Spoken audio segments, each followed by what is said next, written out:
Human beings tend to complicate their lives.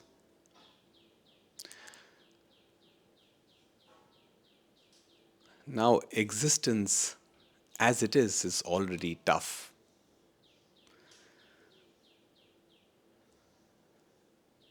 There are so many things that we need to do in life: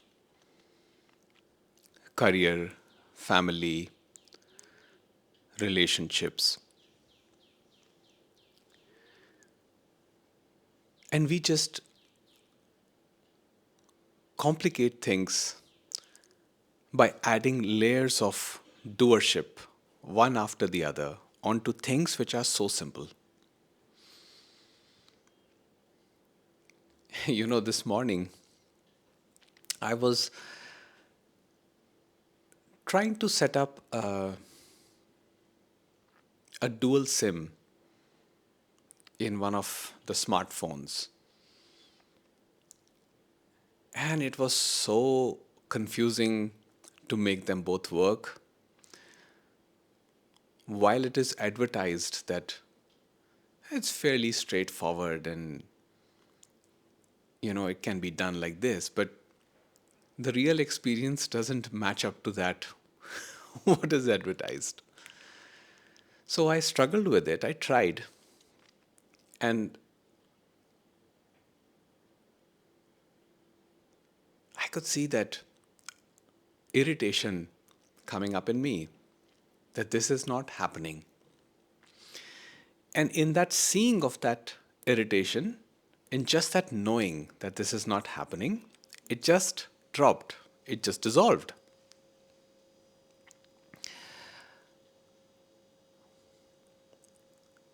And this thought came to me like, why do we overcomplicate things so much? And then the insight came that this overcomplication happens because we have a lot of desires. We want things to be a certain way. And no matter how much things be our way, the mind is never ever satisfied. So the mind will say, I want this feature on my phone, I want that feature on the piece of technology, I want the ease of this, the ease of that. It works, it gives the consumer this relief, this sense of relief that I have so many features. And it works for the businesses as well, who are like, okay, you put more features into a device, a gadget, and then you can charge a higher price. But we seldom pay attention to what is the cost of that ease. That piece has a cost. That is not the piece that I talk about.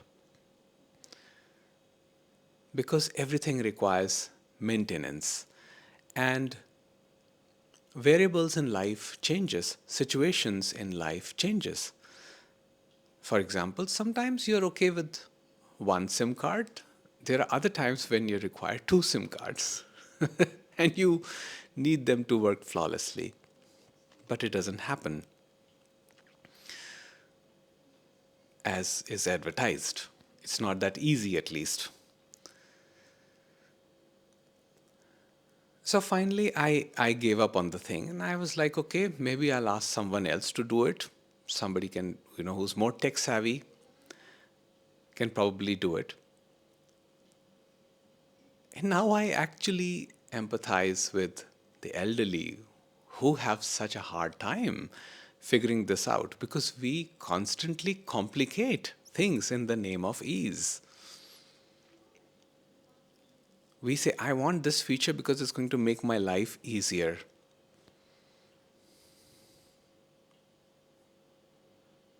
I remember talking to a friend about this, and I like to I like to drink smoothies. That's a part of my daily routine. But then I'm often traveling to mountains, to areas that doesn't have uh, that doesn't have consistent electricity. So smoothie, the blending it requires electricity. And sometimes there's no electricity for 2 to 3 days. So my friend was like, maybe this is a little unsustainable, or maybe it is unreasonable for us to expect that we can have smoothie every single day with ease because we have a gadget with us. Yes, we have a gadget. It works flawlessly. But it works based on certain conditions. The moment those conditions change, till I'm in the city, in the thick of the city, yes, the electricity is more or less constant and I can follow a particular lifestyle. But the moment I shift to mountains, and I spend long time in mountains sometimes, then all of a sudden the situation changes. We really cannot rely on the electricity. So that means maybe just hand crushing the fruits and making a smoothie out of it, or maybe just going with something more indigenous like, you know, Indian breakfast or something like that. So accepting the situation as the variables change in life brings about a certain understanding. It cultivates patience. That understanding cultivates patience.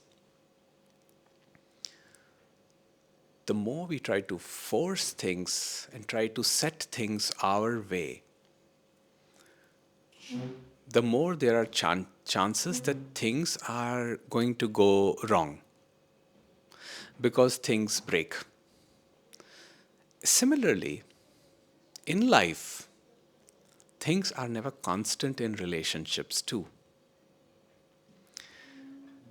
Expecting relationships to remain constant and work a certain way is again very idealistic. They go through ups and downs like everything else. It is the acceptance of the up cycle and the down cycle that restores harmony into the relationship. But we overcomplicate it. We say, let's talk it out. Yes, we can talk it out, and I advocate talking out things. It does wonder for the relationships. But the thing is, talking out can only happen when the ego does not live in assumptions. What that means is, if the ego is assuming things about the so perceived other, there is no communication happening. For example, if I have already decided that the other person is at fault, and I just do not see any part of myself in this equation, there is no possibility for me to experience the peace and harmony in relationship. Because I am seeing no part of myself in this play of duality. I'm only focusing on the other, their flaws, their shortcomings, what they should change, but I'm not seeing how I'm also a part of it.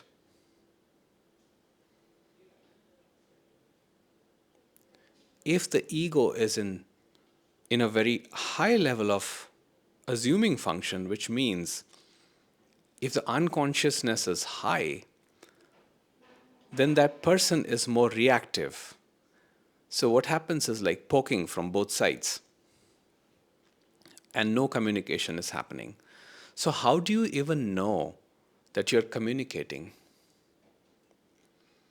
The only way to know is to first know oneself as the unaffected witness, as the pure presence. Once that presence is recognized as one's essential self, true nature, then the communication, true communication, starts happening. There is no defensiveness. There is no throwing blame on the other.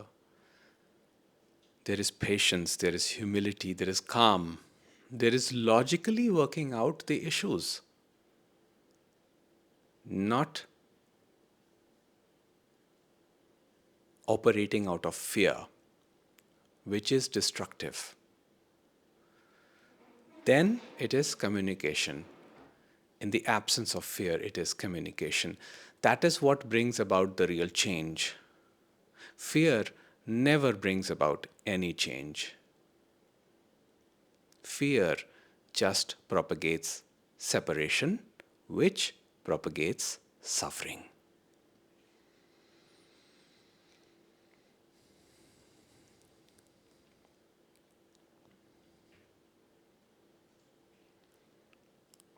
So, through these assumptions, we overcomplicate life. We say it should flow according to my ideas. Otherwise, things are basic, they're simple.